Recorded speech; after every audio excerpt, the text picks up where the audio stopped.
Know your value. You gotta know your value. Why is it important to know your value in business, as a creator, or just in life in general? I feel like it's important to know your value because it'll help you get into the positions you want to be in and avoid the positions you don't want to be in. I've been a full-time creator for close to 10 years, not content creator with video and YouTube and all that kind of stuff. I just started that. But as far as producing, engineering, making beats, making music, I've been doing that for close to 10 years. And I feel like one of the keys to surviving as a creator is knowing your value so that you know what to say yes to, and more importantly, what to say no to. Because intellectual property is something that's intangible, sometimes it can be really difficult to put a price or a value on it. Especially if it's something creative, because it's something that's personal to you, it's something that's near and dear to you. So it may be hard to commercialize it because you just think that you're coming up with ideas, being creative, not realizing that you're really creating value, and you yourself need to know the value of it so that you know how to operate in a certain way. So how do you know the value? How do you come up with the value for what it is that you do? So for me, one of the first ways I try to come up with the value is something that I think of as raw cost. It's probably one of the easiest ways to think of it, and it's probably one of the most familiar methods to use because it's pretty close to what most people already do. This will be known as a cost-based approach. So it's pretty easy to get a job for like $15, $20 an hour. And let's say in my case, I can make a beat in 2 or 3 hours. So 3 times 20 would be $60. You could add in some for the cost of equipment and production as well as electricity. Then you could do a markup for expertise and experience and come up with something like $100 or $150. So it's hard to justify selling a beat for less than $150. There's a lot of different ways that you could run the cost. There's a lot of things that you could include or not include, but anywhere from $60 to $150 just based on like the time that it takes you to create that thing plus the cost that you have to incur, that already gives you a certain value. So that's taking into account opportunity cost. And opportunity cost is a real thing because you don't have to be doing the thing that you're doing. You could be doing something else that's more profitable, like having a job or just making more money. So simply your time is valuable, and you sitting there and doing that thing that you're doing and being creative or creating whatever you're creating, that has value to it. So another way to value your product or your intellectual property or whatever it is that you're creating is a way that I like to think of as intrinsic value.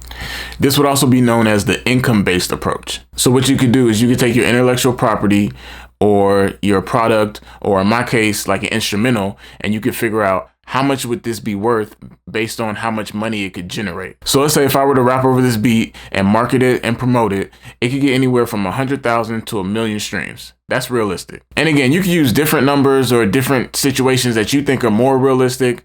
You can use whatever numbers or however you want to do it, but come up with a realistic scenario for how much you think this beat or this product could generate. So let's say if I were to get 1 million streams on this song, it would generate about $4,000. So then you can take that as the cost, or you could take that and add it with the raw cost of production and come up with a different value. So let's say as an independent artist, you could get about 100,000 streams, which would be about $400.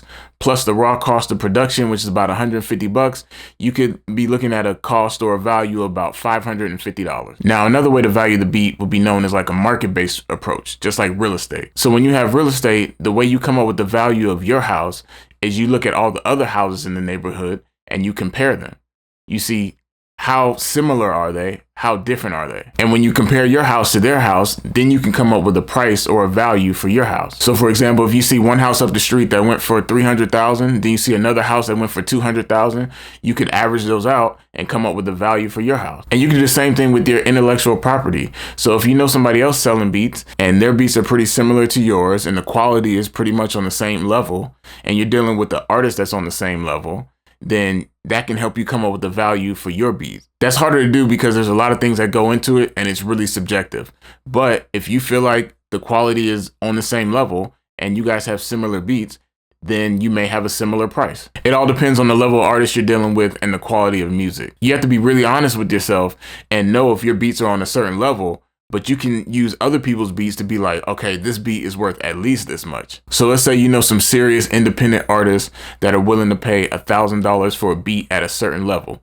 then you could say, okay, well, my beats are worth at least $1,000. Then you could just say, hey, look, I'm going to ask for as much as possible. At the end of the day, your beat is worth whatever somebody's willing to pay for it. So, I've heard big name producers that charge $10,000, $20,000, $50,000, $60,000 per beat. And again, it really just depends on the label that you're dealing with, the artist that you're dealing with, how much experience you have, how much clout you have.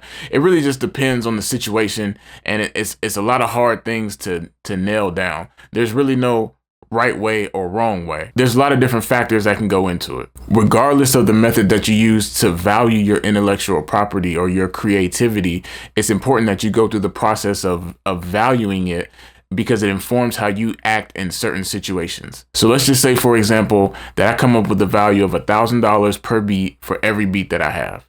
Now that's reasonable. And I have about 300 beats in my catalog that I can sell at any given point in time. And in all honesty, I have 340 beats right now. So these are beats that I consider in my active catalog. These are beats that I've made over the last year or two that nobody's heard. They're not on YouTube or anything like that. These are what I consider to be in my active catalog. So if an artist hit me up and wants to go to the studio, these are the beats that I will pull from to play. So what that means is I have about $340,000 of intellectual property sitting in my laptop, sitting in my computer, wherever it is. I have about $340,000 sitting there. So when you think about it, you may have a lot more money or a lot more assets than you ever really realize, because there's value to your intellectual property. And if you have a certain amount, you really do have that value. Now, does that mean you can go to a bank and take out a loan for $340,000? Of course not. But what it does mean is when you walk into a room and you have the mindset that you have $300,000 worth of product, you just have to get it sold. It means you're going to carry yourself a certain way. What it does mean is it means you treat your laptop like it's worth $300,000. You don't just leave it somewhere. You don't forget it at the studio. You treat it like it's worth $300,000 because it has at least $300,000, $340,000 worth of intellectual property on it. What it means is when you work with certain artists and you think like, okay, each one of my beats is worth at least $1,000. So if I give him 10 beats, that means I'm investing $10,000 into this artist. Is that something that I really want to do? And that's why you got to know your value. It's important to know your value because you need to know how to operate. Just because you create something and it doesn't seem like it has value initially doesn't mean that that's how you need to operate. You need to operate like it has value, because it still has value. So whether you're selling the beat for $4,000 a piece or giving it away for free, it still has value. Now, does that mean that I'm selling every beat for $4,000 or $1,000 or $100,000 or whatever? Hell no. What it means is that's the mindset that I come into the situation with. Even if I'm not selling the beat, they still have value, so it still needs to be a worthwhile situation. And there are a lot of other reasons to work with people other than just money. Some people are really talented. Some people are really hard workers and really strategic about how they put things together, so it's still going to be a worthwhile situation. It's still going to be a project that you want to be a part of. It's up to you to determine the value of that situation, but you have to be thinking in terms of value to even be able to determine the value of that situation. And I think that's something that applies to creators in general, business in general, and just life in general. I think whether you're a filmmaker, painter, a writer, if somebody were to ask you to write a blog for them or to write a newsletter, you have to be thinking in terms of value, even if you're not selling it. If you're an artist and another artist asks you to do a feature for them, you have to think, what is the worth or what is the value of a song that I write? And is it worth it to do a feature for free, or should you be charging for that feature? And if so, how much do you charge? Because that thing that you create has value. Whether you know it, whether you use it, whether you realize it or not, it has value. And it also opens up a lot of doors when you sit back and just think like, my mind can literally create money. You just have to know how to do it. You just have to know how to utilize it. And you have to know when to say no. When to say, you know what?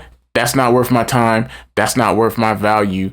That's not something that I want to do. Period. It's just simply not worth it. And when you know your value, sometimes you gotta be like, nah, bro, I don't want to do that. I don't want to do that. I don't want to work with you. I don't want to. Nah, I know my value. I know where I'm going. I know where I'm headed. And nah, we can't do that. Sometimes people may want to have a conversation with you and have a meeting with you or something like that. And it's like, no, my time is literally worth $100, $200, $300 an hour or $1,000 an hour or whatever it is. No, I literally cannot have a conversation with you. I cannot make time for that because I know my value and I know what I should be doing and what I should not be doing. My wife is an executive and sometimes she has to tell people like, no, I literally can't talk to you. I do not have the time. I know the value of my time and I don't have the time to even have a conversation with you about this. So if you like this type of content, comment and let me know.